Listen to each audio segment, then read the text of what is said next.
Hey guys, my name is BioBeast Reaper, and in my last video, as a quick recap, I was talking about starting work as a corrections officer at 18, being my first ever job.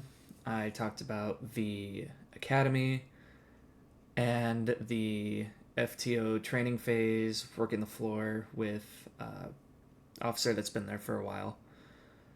So after you get done with the FTO phase, generally when you're the new guy, you kind of end up working the ship posts for a little bit. And that meant realistically working the fifth floor. Nobody liked working the fifth floor. That consisted of our medium to high security inmates.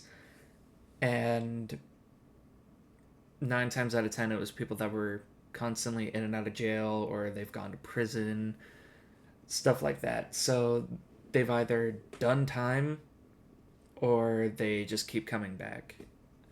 So you get stuck up there generally when you're the new guy. I, in particular, was getting stuck in LM, which Lincoln Pod is another medium to high security unit. However, Mary Pod was our protective custody general population pod. So that's our gang dropouts, our people that have done not so good things to a group of individuals can kind of piece that together. Obviously, YouTube's not gonna like me saying anything, so you can kind of imagine why they would be in protective custody. You also have every now and then you get people in there who are mentally not all there, and they have some sort of disability or what have you, but they're still able to function in housing units. So I got stuck in that post, and I was in that post essentially every day, 12-hour shifts. But back then, when we did do 12-hour shifts, we had at the 6 hour mark, if you were working the floor, you would trade out your control operator. And if you were working in the control room, at the 6 hour mark, you would work the floor for the last half.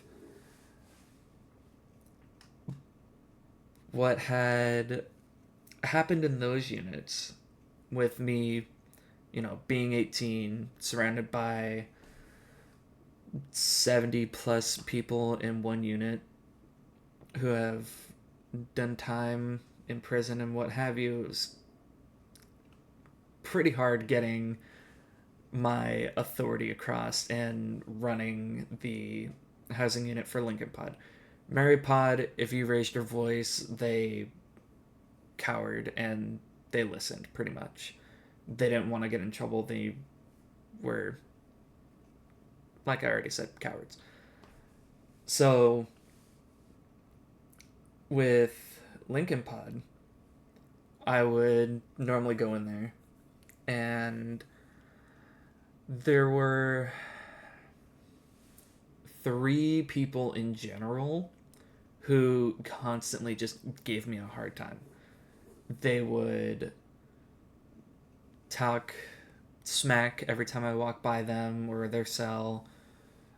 They would, during dinner, take extra dinner trays and pretty much just mess up how I operated. This one particular time, however, I was fed up with it. Now, back when I first started,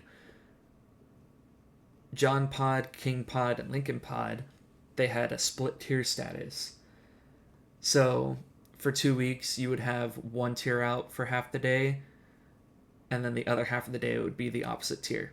In this particular story, the bottom tier was out for dinner, so they were out up until lockdown at 9 o'clock. And I started feeding from my dinner cart, And what I would normally do was I would feed whatever tier was out, and then I'd go feed the other tier. Since it was the bottom tier, the three individuals that were constantly giving me gripe and issues, they were on the bottom tier. So I wasn't a stranger for them taking extra trays. I'd have to go get more. It was a major pain, but I mean, they're inmates. They're going to try to get one over you anytime they can. If you're not paying attention to every little thing that they do, they're going to end up sneaking something past you. But this particular night, I guess they had gotten a bunch more people involved in their shenanigans, for lack of better terms. And they would come up, I would read off of my roster for the cells people's names, and I would go in order. But when these certain people came up, they would grab a tray and they would have a second one underneath. And if I was standing on the left, they would have went right. If I was on the right, they would have turned and gone to the left. I was standing on the right this night. People would come up, and every now and then they would grab an extra tray. They would turn the opposite direction of me so I can only see their back, and they would hold the trays close to their chest and they'd walk away and go to their cells. So, because I had the rest of the housing unit's trays in there as well, for the top tier, I had a bunch of trays. I got done feeding the bottom tier, and then I grabbed two of my stacks, which there's 10 trays in a stack. I grabbed two of them.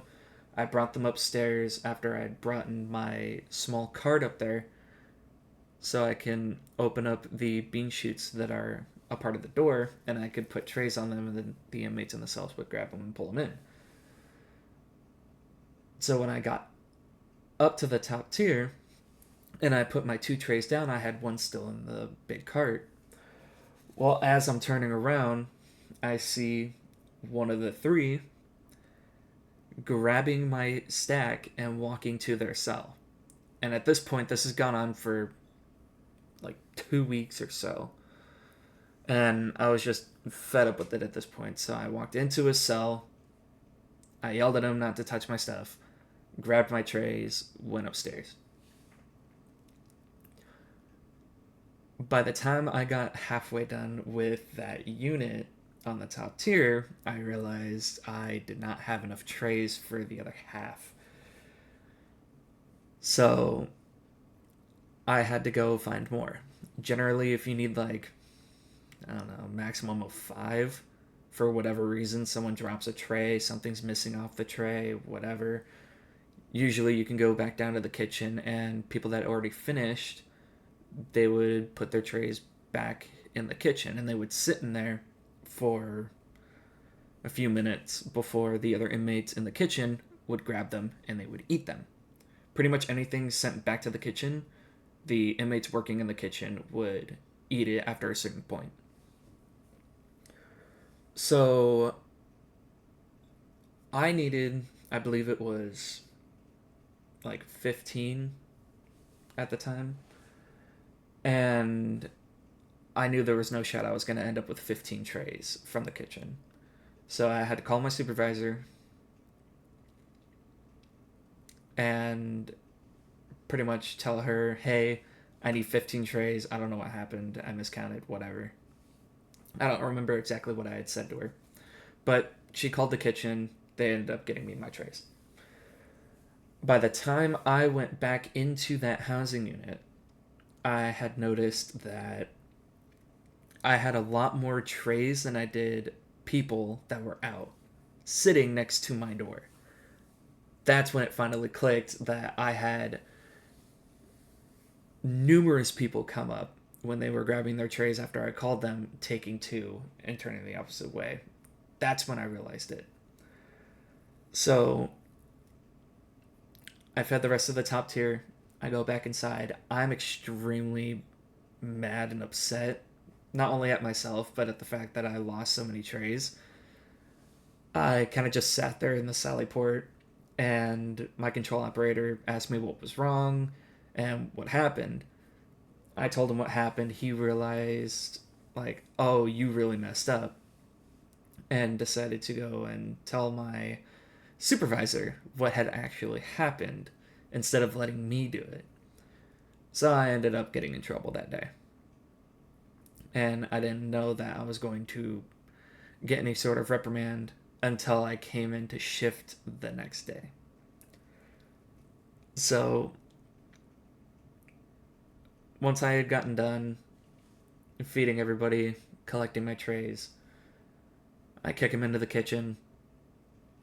And for the rest of that night, the three main guys were giving me the hardest time about taking my trays. And there was one guy in particular who was on the top tier, close to the end. He was in like 219, 218. He had stopped me because he realized that I was upset. And he's like, hey, are they, giving you a hard time? What happened? So I told him pretty much I had a bunch of extra trays taken. That's why it took so long for me to get them fed. And, the three I named off, I'm like, they're just constantly giving me a hard time. So, it's finally ran its course, and I'm just pissed off, for lack of better terms. So he told me not to worry about it and that he will handle it. In my mind, I'm thinking, oh, he's going to, send somebody on the bottom tier because they run by race in the jails along with the prisons. I figured he was going to tell somebody from the bottom tier that he has power over, because after he had said that, I pieced it together that he is the head of that race, and he was the head of the whites, that he was going to tell one of his goons, cronies, whatever, to go handle business. So once that finally clicked in my head, I'm like, no, I don't want any fights. I don't want any issues, blah, blah, blah. And he's like, no, there's not going to be any fights. We're not going to, cause you any problems. I'll make sure of that. But we are going to handle this because this is ridiculous because it's affecting us. So I said, okay. I come in the next day after I'd gotten in trouble and everything and talked to before I officially went to my post. I was, again, working LM, and I went in there and it was a different vibe. Pretty much, I would walk in, I didn't hear a peep from either three of the guys that were always giving me issues. So I thought that was a little weird. I had completely forgot about talking to the key the night prior. And when I noticed no, I guess, hazing from the three, I thought it was weird. I had gone up to the top tier, I was dropping off mail, and the guy stops me as I'm passing his cell. So I open his bean chute and I kind of kneel down in front of it, but like off to the side, so if he was to reach out, he wouldn't be able to get me. So he starts talking to me and it's like, hey, how you doing today? I'm like, oh, I'm good. I made idle chit chat with him. And then he's like, I got it handled, so you shouldn't have any more problems. And I just told him, okay, whatever he did, I don't know what he did. But it was before my shift. So from that point forward, while those three were still in the units, up until they went to prison or they got released, whatever it was, I didn't have any issues from them at all, which was nice. It was a great turnaround. And, I didn't do anything extra for that guy. we had talked about it a couple days later. I'm like, I'm not going to do anything. I'm not going to get you anything extra. I'm not going to give you special treatment. He's like, no, because it was affecting us. I wasn't going to ask you for anything. It was affecting the rest of us up here for what they were doing. So we had to stop that. Once it starts affecting us from other individuals, we have to handle that on our end. Now, could I have locked them down? Yes. Could I have written them up? Yes. However, I didn't. I was very timid, like I said in my first video. When I would walk into a unit, I was very nervous, and they feed off of that, and that's why I was getting picked on. But that is all, at least for now. Thank you guys for watching, and have a wonderful day.